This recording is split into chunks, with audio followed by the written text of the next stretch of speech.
دوستان خوبم همگی سلام. خواستم یک خبر خیلی خوش رو تو تاریخ 26 فوریه ساعت 8 صبح به وقت چین بهتون اطلاع برسونم. باور کنید حتی نخوابیدم.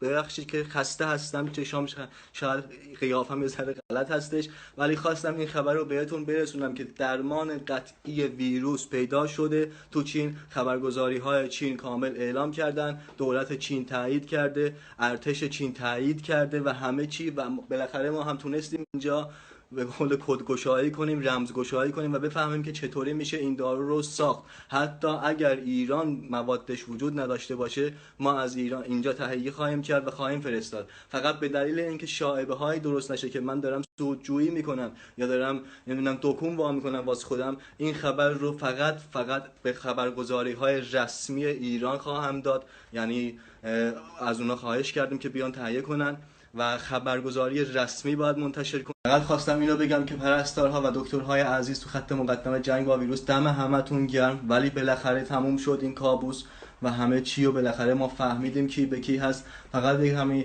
امیدوارم سریعتر این خبرگزاری ها اوکی بشن که ما دیگه سریعتر بتونیم این درمان رو بدیم. ولی من گارانتی کامل میدم به همتون که تموم شد دیگه، اصلا نگرانی نیست. فقط تا زمانی که بتونیم بالاخره این واکسن رو منتشر کنیم، درمان رو منتشر کنیم و بالاخره ببینیم چطوری میشه تو ایران اینو پیدا کرد، مراقب باشید همچنان، ولی دیگه نگران نباشید. من این گارانتی رو کامل بهتون میدم اینجا.